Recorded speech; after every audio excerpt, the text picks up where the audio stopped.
राधे राधे। मैं शेखर राघव स्वागत करता हूं आपका आज के इस व्लॉग में। वृंदावन की यात्रा के बाद अब मैं पहुंच चुका हूं कृष्ण जी की जन्मभूमि यानी कि मथुरा में। मथुरा आने से पहले मैंने एक रूम बुक किया था, लेकिन वहां पे जाने के बाद पता चला कि उसमें लैट्रिन बाथरूम में वो अटैच नहीं है, जिससे कि मुझे प्रॉब्लम हो सकती थी।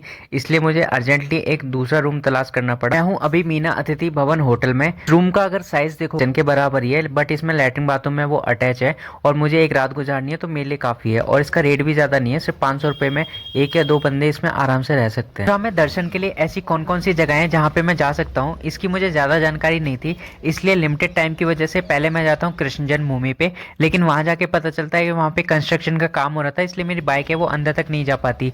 इसलिए अभी मैं आ गया हूँ विश्राम घाट पे। विश्राम घाट से यमुना नदी काफ़ी सुंदर दिखती है। यहाँ का पानी एकदम साफ है और यहाँ पे बहुत सारी नावें हैं जिन पे आप बोटिंग कर सकते हो।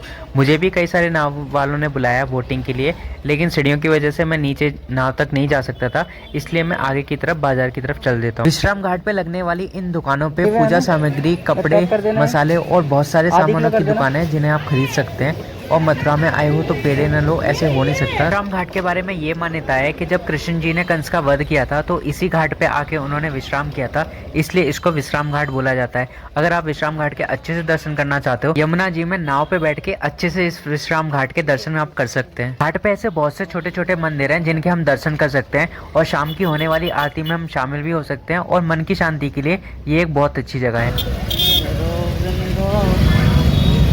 एक रात मथुरा में बिताने के बाद अगली सुबह फिर मैं निकलता हूँ दिल्ली की तरफ। मथुरा और वृंदावन के बीच की दूरी लगभग 10 किलोमीटर दूर है। वापसी में दोबारा से वृंदावन का रास्ता पड़ा तो मैं अपनी बाइक को दोबारा से वृंदावन की ओर मोड़ लेता हूँ, क्योंकि जब मैं पहले दिन आया था तो मुझे पता नहीं था कि यहाँ पे माता वैष्णो जी की इतनी विशाल मूर्ति है और इतना। वृंदावन में स्थित इस माता वैष्णो देवी की मंदिर की दूरी भी ज़्यादा नहीं है। जैसे ही आप वृंदावन के एंट्री पॉइंट पर पहुंचोगे तो वहाँ से मात्र 400 से 500 मीटर की दूरी पर ही ये मंदिर स्थित है। ऐसा लगता है शायद ही कम लोगों को पता है कि कृष्ण जी के धाम में माता वैष्णो देवी का इतना बड़ा मंदिर है। और जो लोग भीड़ या दूरी की वजह से जम्मू कटरा नहीं जा सकते, वो यहाँ वृंदावन में आके माता वैष्णो देवी के दर्शन कर सकते। मेरी बाइक को देख के कई बार लोग पूछते हैं और जानना चाहते हैं कि मैं इसे चला कैसे पा रहा हूँ। जैसे इस भाई ने भी पूछा, मैंने इसे इशारों से समझाया और वृंदावन की धरती को प्रणाम करते हुए मथुरा दिल्ली वाला हाईवे है वो मैं पकड़ लेता हूँ। और इस तरीके से मेरे ऑफिस की भी छुट्टियाँ खत्म हो जाती हैं और मेरी 2 दिन की वृंदावन मथुरा की यात्रा है वो भी पूरी हो जाती है।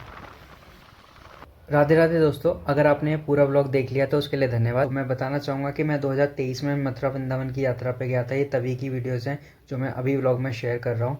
और ये इन्फॉर्मेशन, डिटेल इन्फॉर्मेशन देने के पर्पज़ से व्लॉग मैंने नहीं बनाया, क्योंकि और मैंने ये यात्रा अकेले ही करी थी और बीइंग ए डिसेबल्ड मेरी लिमिटेशन थी। और जो मैंने एक्सपीरियंस किया वहाँ पे मथुरा वृंदावन की यात्रा में, वो मैंने आपको छोटी छोटी वीडियोज़ में वो शेयर किया है। तो होपफुली ये आपको व्लॉग पसंद आया हो। Thank you for watching.